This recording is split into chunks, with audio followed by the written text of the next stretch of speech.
Regina Nyambura is probably more popularly known as the Kenyan woman who was stripped and subsequently robbed by 6 men a few months ago for wearing a miniskirt. The situation back then generated a great amount of buzz, with protests kicking off across much of the continent and the hashtag #MyDressMyChoice trending. In a very surprising turnaround, Regina has filed an application to the court to the effect that she wants the matter dropped as she has forgiven her attackers and chooses to move on.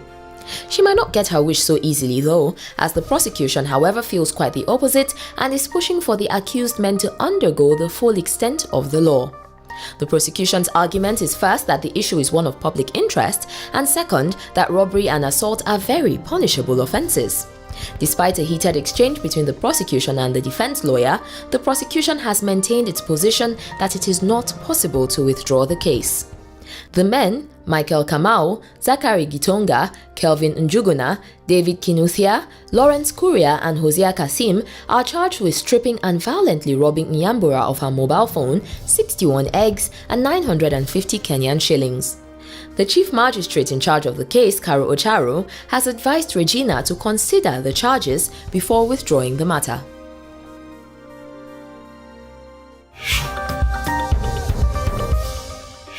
Still on matters from Kenya, a cabinet minister has encouraged traditional communication channels to embrace technology to keep their businesses relevant and alive. Fred Matiang'i made the recommendation while addressing the Postal Corporation of Kenya and other courier service providers in the country at a 3-day East African Communications Organization conference. This year, the conference focused on transforming the postal and courier sector in the country, as well as involving ICTs in the system. Mr. Matiang'i is quoted as saying, "The ICT sector today is undergoing tremendous changes thanks to increased liberalization, competition, and emergence of new technologies. The changing environment calls for adjustment in operations to survive the intense competitive pressure from other ICT-enabled services such as internet messaging technologies. Posta still has an opportunity despite the coming of new communication technologies." The postal sector in Kenya is estimated to be worth 13 billion shillings annually, and so the conference, for officials from the Universal Postal Union and the Pan-African Postal Union, as well as other stakeholders, is quite timely.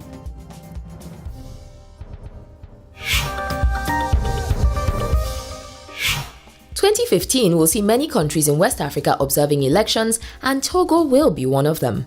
The nation has finally set April 15 this year as the date for their presidential elections after delays and objections to President Faure Gnassingbé's possible nomination for another term.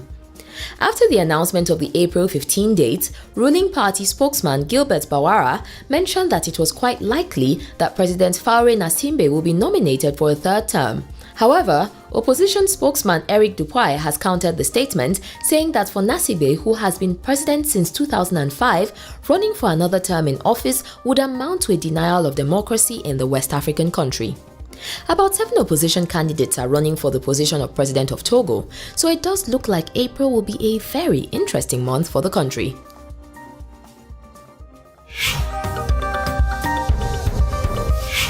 And we end the news with a tribute to a great Nigerian author, Malam Abubakar Gimba, who passed away at the Mina General Hospital in Nigeria on the 25th of February after a prolonged illness.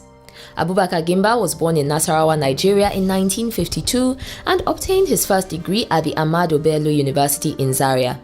He was the national president of the Association of Nigerian Authors and chairman of both the Concern Foundation and Savannah Publications Limited. At a point in time, he was the executive director of the Union Bank of Nigeria and a permanent secretary in Nigeria's Ministry of Finance and Economic Planning.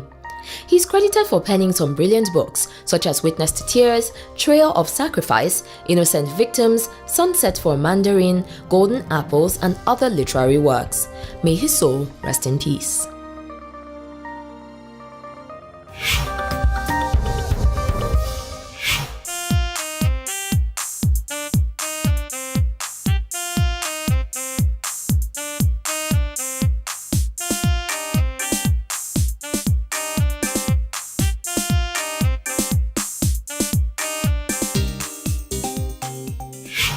The news is done and dusted, and now it's time for us to take a little break. When we get back, more to come.